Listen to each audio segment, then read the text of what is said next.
At nagbabalik po ang Good Morning Kapatid, 7:41 po ngayong Martes. Ang makulay at maingay na mga paputok, nakakaaliw naman para sa atin, lalo na pag bagong taon. Pero masama po ang epekto sa ating mga alaga. Ang tanong, paano ba natin sila proprotektahan, ating mga fur babies? Ito po ang ituturo natin ngayong umaga ng ating kasamang veterinarian na si Dr. Martin Zuniga. Welcome back, Doc! Good morning, kapatid! Thank you, Sir Andre. Thank Good morning, you. kapatid. Batiin natin ang ating mga Good morning, manok. kapatid. So, Yoy, si Tolitz at si Adrian. Good New morning, Year na mga naman. kapatid. At bumati na kayong dalawa, Tolitz at Adrian. Batiin naman natin ang ating mga kasama ngayon. Isa-isay natin, Doc Martin. ito si Sibam. Sibam. And si Stormy. Pareho silang Bully. bully. Then, Pero American Bulldog si... Tinan mo yung American buntot, tinan mo Bully. yung buntot. Yes, and si Sibam. Sibam, tinan mo. Yan. Sibam. Very relax lang siya. Oh, tinan mo yung buntot, tinan mo yung buntot. You're a good boy. Good boy. Ito naman. Tapos si Stormy. Okay, nagbabalik. Si Yes. Stormy po ay bumisita na sa atin dati nung pinag-usapan namin ay heat stroke. stroke. Ito po ay exotic bully. Tignan mo yung buntot. Stormy, come here. Come here. Yan, very Come excited here, yan baby. kanina pa. Come here, baby. Good morning. And ang ating cute na dachshund ngayon. Oh, And si Lady. lady. 1-year-old lang siya. Ilan taon? 1-year-old. Puppy pa. Hindi binubuli nitong dalawa. Hindi naman. Hey, what are you doing, Playmates Sibam? yung mga yan. Lady! Ito po, cute oh, dachshund oh, 1-year-old puppy pa po. Okay, Doc, una sa lahat, ito napakilala mo na ang ating mga fur babies natin isa-isa, Stormy, Sibam, and Lady. Alam naman natin, bigyan natin ng konting background dahil kahit yung aso ko, actually Beagle si Booker, dahil yung pandinig nila malakas.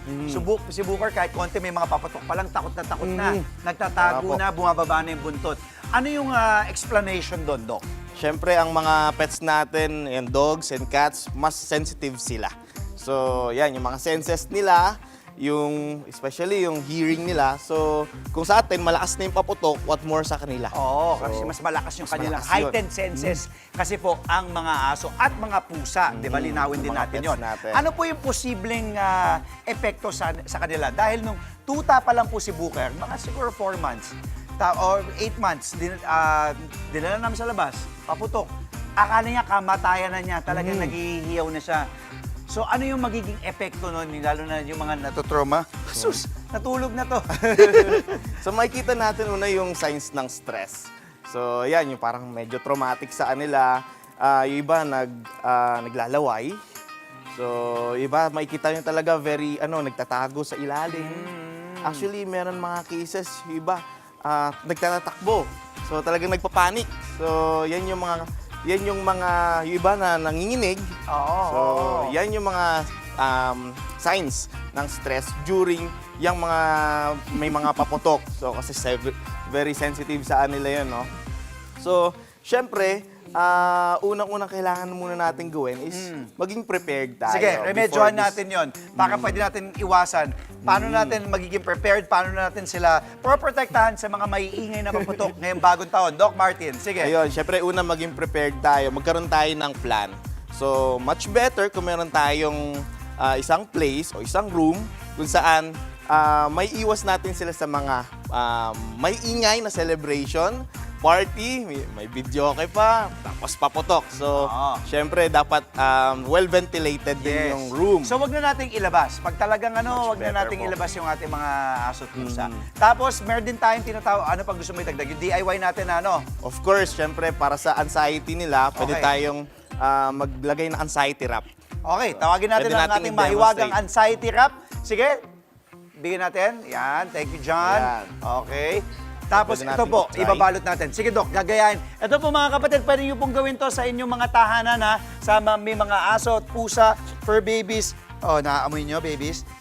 Babalutin po natin ang ating mga alaga. Ito, in this scenario, mga aso po, para maprotektahan sila. Kasi, gaano kahalaga to bilang isang veterinarian, Doc, na mabalot sila, binibigyan natin ng seguridad. Tama ba? Yes, kasi yung iba, actually may mga cases na nagpapanik.